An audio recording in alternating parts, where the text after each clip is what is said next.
اعوذ باللہ من الشیطان الرجیم، بسم اللہ الرحمن الرحیم، السلام علیکم ورحمۃ اللہ۔ امید کرتی ہوں کہ آپ لوگ اللہ کے ایمان میں ہوں گے انشاءاللہ تعالی۔ سورہ والعصر، یہ ایک وہ صورت ہے قرآن مجید کی جس کے پڑھنے سے آپ کو ریمائنڈرز ملتے ہیں۔ کوشش کریں اس کو روز پڑھیں، اس کی تفسیر کو ایک بار ضرور پڑھیں، اس کے ترجمے کو پڑھیں۔ امام شافعی رحمۃ اللہ علیہ کہتے ہیں کہ ایک انسان اگر سورہ والعصر کو سمجھ کے پڑھ لے تو یہ اس کی ہدایت کے لیے کافی ہو جائے گی۔ اللہ اکبر۔ بلیو می، اس صورت کے پڑھنے سے آپ کے ایمان کو تقویت ملے گی اور آپ کے اندر ایک انیشیٹو لینے کا حوصلہ آئے گا، کیونکہ اس صورت میں اللہ نے بہت امپورٹنٹ ریمائنڈرز دی ہیں۔ صحابہ کرام رضی اللہ تعالیٰ عنہ جو تھے، وہ جب بھی آپس میں ایک دوسرے سے ملتے تھے تو وہ اسی صورت کو سب سے پہلے ایک دوسرے کے ساتھ ڈسکس کیا کرتے تھے۔ تو یہ ایک بہت ہی امپورٹنٹ صورت ہے جو صحابیات کبھی نہیں چھوڑتے تھے، ہمیشہ اس کو پڑھتے تھے ایک دوسرے کے ساتھ، اس میں سے تفسیر ایک دوسرے کو سناتے تھے کہ اس کا کیا مطلب ہے، اس بات کا کیا مطلب ہے، اللہ اس میں کیا کہہ رہا ہے۔ تو اس کو ایز اے ریمائنڈر لیں۔ آج میں نے ایک حدیث پڑھی ہے اور وہ ہے حضرت زید بن عمرو بن نفیل رضی اللہ تعالیٰ عنہ کے متعلق۔ ایک صحابی تھے، ایک بہت ہی پیارے صحابی جو رسول پاک صلی اللہ علیہ وسلم کی صحبت میں رہے اور جنہوں نے اسلام قبول کیا۔ ان سے ریکارڈنگلی کچھ احادیث ہیں جو میں نے پڑھی ہیں، اور ان کا ایکچولی انٹروڈکشن بھی میں دینا چاہتی تھی کہ ایک صحابی تھے جو دین اسلام کو حاصل کرنے کے لیے کچھ لوگوں کے پاس گئے اور ان کے متعلق احادیث صحیح بخاری میں مینشن ہے۔ یہ باب 24 میں آتی ہیں، 3826 حدیث ہے۔ حضرت عبداللہ بن عمر رضی اللہ تعالیٰ عنہ سے روایت ہے کہ نبی صلی اللہ علیہ وسلم ایک دفعہ زید بن عمرو بن نفیل سے بلدہ کے دامن میں ملے۔ نبی صلی اللہ علیہ وسلم پر ابھی وحی نزول کا آغاز نہیں ہوا تھا۔ وہاں نبی صلی اللہ علیہ وسلم کے سامنے کھانا پیش کیا گیا تو آپ نے اسے تناول فرمانے سے صاف انکار کر دیا۔ پھر زید بن عمرو نے بھی کہا، میں وہ چیز نہیں کھاتا جو تم اپنے بتوں کے نام پر ذبح کرتے ہو، میں تو صرف وہی چیز کھاتا ہوں جس پر اللہ کا نام لیا گیا ہو۔ نیز جناب زید بن عمرو قریش کے ذبح پر اعتراض کرتے ہوئے کہتے ہیں کہ بکری تو اللہ تعالیٰ نے پیدا کیا ہے، اس نے اس کے لیے آسمان سے پانی اتارا اور اپنی زمین میں سے اس کے لیے گھاس پیدا کی، پھر تم اسے غیر اللہ کے نام پہ ذبح کرتے ہو۔ آپ ان مشرکین کے کام پر اعتراض کرتے اور اسے بڑا گناہ سمجھتے تھے۔ اللہ اکبر۔ یعنی کہ اس حدیث کے اندر ایک انٹروڈکشن دیا جا رہا ہے حضرت زید بن عمرو بن نفیل کا، تو آپ کو آئیڈیا ہوگا یہ کس قسم کے انسان تھے۔ یعنی کہ رسول اللہ صلی اللہ علیہ وسلم پہ ابھی نزول وحی کا آغاز نہیں ہوا تھا، تو یہ سارا واقعہ ان کے سامنے ہو رہا ہے۔ رسول اللہ صلی اللہ علیہ وسلم نے کھانے سے انکار کر دیا تو انہوں نے کہا اور ان کو بڑا گناہ سمجھا کہ یہ غلط ہے، اور اس طرح سے انہوں نے کنڈیم کیا مشرکین کو۔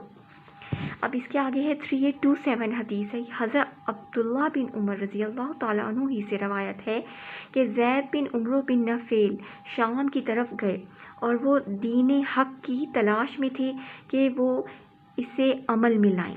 اس سلسلے میں وہ ایک یہودی عالم سے ملے اور اس سے دین یہود کے متعلق دریافت کیا اور کہا کہ شاید میں تمہارا دین اختیار کر لوں، لہٰذا مجھے اپنا دین بتاؤ۔ یہودی عالم نے کہا، تم ہمارے دین کو نہیں اختیار کر سکتے حتیٰ کہ اللہ کے غضب کا کچھ حصہ لو۔ زید نے کہا، میں اللہ کے غضب ہی سے بھاگا ہوں اور میں کبھی بھی غضب الہی سے کچھ برداشت نہیں کر سکتا اور نہ مجھ میں اس کی طاقت ہے، کیا مجھے کسی اور کا پتہ بتا سکتے ہو؟ اس نے کہا، میں دین حنیف کے علاوہ اور کوئی مذہب نہیں جانتا۔ زید نے کہا، دین حنیف کیا ہے؟ اس نے کہا، دین ابراہیم علیہ السلام ہی حنیف ہے۔ وہ یہودی یا نصرانی نہیں تھے، وہ صرف اللہ کی ایک عبادت کرتے تھے۔ یہ سن کر زید وہاں سے روانہ ہوئے تو ایک نصرانی عالم سے ملاقات ہوئی تو اور اس سے بھی اسی طرح ذکر کیا۔ نصرانی نے کہا، تم ہمارے دین پر نہیں رہ سکتے حتیٰ کہ اللہ کی لعنت سے کچھ حصہ لو۔ زید نے کہا، میں اللہ کی لعنت سے دور بھاگا ہوں، میں اسے برداشت نہیں کر سکتا اور نہ اس کے غضب ہی سے کچھ لے سکتا ہوں اور نہ مجھ میں اس کی طاقت ہے، کیا مجھے کسی اور مذہب کی رہنمائی کر سکتے ہو؟ نصرانی نے کہا میں دین حنیف کے علاوہ اور کوئی مذہب نہیں جانتا جو تمہارے مناسب ہو۔ زید نے پوچھا دین حنیف کیا ہے؟ نصرانی نے کہا وہ دین ابراہیم ہے۔ جب ابراہیم علیہ السلام یہودی یا نصرانی نہ تھے، وہ صرف ایک اللہ کی عبادت کرتے تھے۔ جب زید نے حضرت ابراہیم علیہ السلام کے متعلق ان سے گفتگو سنی تو وہاں سے روانہ ہوئے اور جنگل میں پہنچے۔ وہاں اپنے دونوں ہاتھ اٹھا کر کہا اے اللہ، میں تجھے گواہ بناتا ہوں کہ میں دین ابراہیم پر ہوں۔ اللہ اکبر۔ یہ زید بن عمرو بن نفیل، یہ وہ صحابی تھے جو رسول اللہ صلی اللہ علیہ وسلم کی وحی آنے سے پہلے یہ انسیڈنٹس جو ہیں یہ اس میں بتائے جائیں تو وہ اللہ سے قربت حاصل کرنا چاہتے تھے، دین پہ عمل کرنے کیا سوچتے تھے، یہ چیز ان کو وہ چین کرتی تھی۔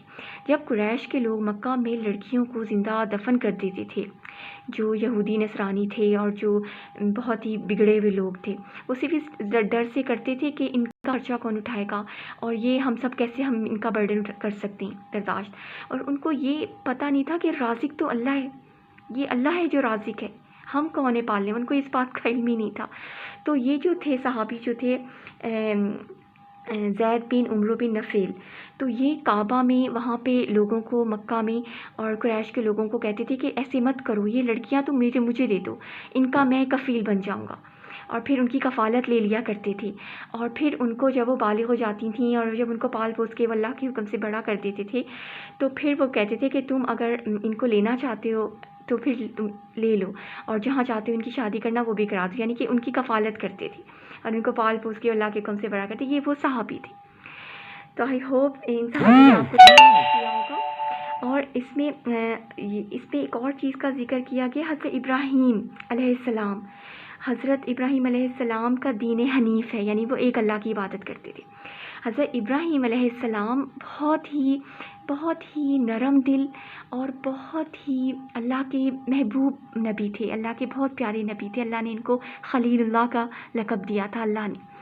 تو کہتے ہیں کہ یہ جو جب حضرت محمد صلی اللہ علیہ وسلم 7ویں آسمان پہ گئے تھے، تو جب ان کی ملاقات نبی سے ہوئی تھی، حضرت ابراہیم علیہ السلام سے ہوئی تھی، تو کہتے ہیں کہ انہوں نے جب اس سے ملے تو انہوں نے ایک بات کی تھی کہ اپنی امت کو کہنا، ان کو بتانا جا کے کہ جو جنت کی مٹی ہے وہ بہت زرخیز ہے، اور وہ اس کی زرخیزی پتہ ہے کیسے؟ ذکر سے۔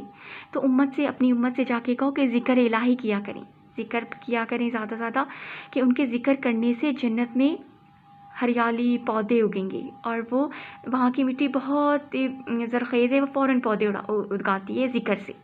تو اپنی امت کو یہ ذکر کا پیغام میرا دینا کہ وہ ذکر کیا کریں۔ یہ تو مجھے اس حضرت ابراہیم کے ذکر سے مجھے ان کی وہ ایک حدیث اور یاد آئی۔ تو آئی ہوپ کہ آپ ان صحابیات کو خود پڑھیں اور ان کو سمجھیں۔ یہ بہت خوبصورت لوگ تھے جو آپ صلی اللہ علیہ وسلم کی کمپنی میں رہتے تھے، ہم نے ان سے سیکھنا ہے اور ان جیسا بننا ہے۔ اللہ ہمیں توفیق دے۔ جزاک اللہ خیر۔